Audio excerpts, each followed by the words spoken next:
Hey, I'm really glad you're here today. Today I want to talk about prayer.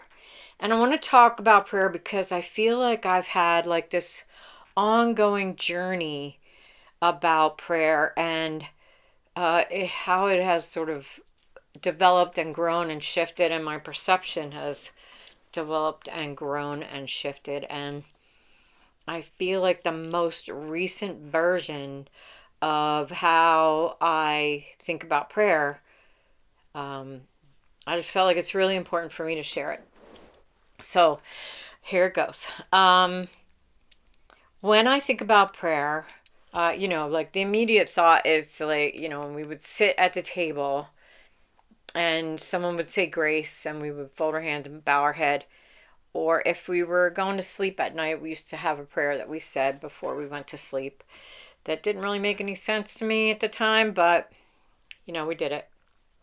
And I believe that it created a truth for me that God was way, way, way outside of me, and that if I were to pray, um, that I was really not guaranteed an audience, or it would be very unlikely if God would ever hear what I had to say because I was so small. That's how I ended up believing in prayer and in God. And then years later, I was told, well, what if God was like right near you? What if you believed that the higher power greater than you was there supporting you no matter if you saw that being or not?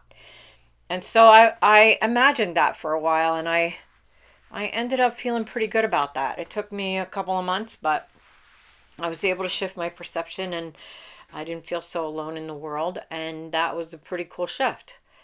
And then a few years after that, I heard Greg Braden talk about a Native American friend of his who taught him about how they prayed. And they went out into the middle of the desert. I think he lives in New Mexico somewhere. And his friend got out of the car and went to this circle, which apparently had been there for hundreds of years. No one knows how long it's been there, where his people would go and pray. And he stepped into the circle, and then he closed his eyes and got really quiet for a minute. And then he stepped out of the circle, and Greg was like, well, what was that? And he said that he stepped into the circle to pray for rain. And that once he was in the circle, he imagined that he was uh, a little kid again, and that he remembered what it smelled like when rain was start to come down. He remembered what it felt like to run through a cornfield and feel the wet leaves of the corn slap against his legs. Um, he remembered how good it felt to be out in the rain just staring up at the sky, and how it smelled and things like that. And then he felt really grateful, and he stepped out of the circle, and that was the end of his prayer. And within 24 hours, it rained in the middle of the desert there, because that's how powerful that prayer is. And I used to tell that story when I taught Reiki back in the day, and it always rained within 24 hours of me telling that story, which is kind of cool. But since then, I've gotten to another place when it comes to prayer. I think there was a in between there, and now I also became very sort of enamored with the mala beads, and I would pray on a mala bead. Like if I wanted something to happen, or a blessing to happen, or healing to happen, I would pray on those beads over and over and over again. I would do like there's 108 there's 108 beads on a mala, and it's you're supposed to pray all the way around so that it comes up to 108, which adds up to 9, which is the number of completion. And I would do that like 9 times. I would just sit there and pray on the mala. And I did that for a long time. I enjoyed it, actually. I think it was just a peaceful place for my brain to go. So that was good. And then recently I've uncovered a new prayer for me. And it's an interesting feeling. And I wanted to share it with you because I'm hoping that it resonates with you to a point where maybe you'll be able to feel it too.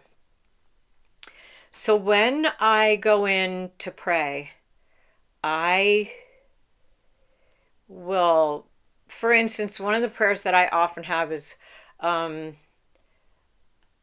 let the frequency of God move through me now. Let me speak to the people that I need to speak to today. Let me have amazing synchronicities that help others and myself to rise in frequency and peace and love and safety. And as I say any prayer these days, I don't feel like I'm talking to something outside of myself. I feel like I'm speaking in a hall, which is the hall would be my being or the center of my heart. And as I hear the words that I'm praying, I at the same time feel as if everything that is, everything that is surrounding me and beyond is listening, like intently. Like it cares so much about what I'm saying that I can feel it listening. I can feel the attention on me and the words that I'm saying. And then I feel like it takes that frequency and expands it out. Like it then um is like, okay, it takes it as a command and it goes out and creates it. And I just need to be present and allow it to flow through me, whatever is going to happen next. And I don't know how it's going to unfold. I don't know when it's going to unfold.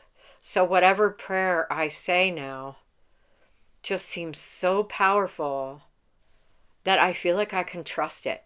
And I feel like it's actually going out there and reverberating in the world in a way that will create the best outcome for me and everyone else all at the same time. If you have any questions about this, please ask them in the comments. I would love to respond to them. If you would like to work with me, there's a link below.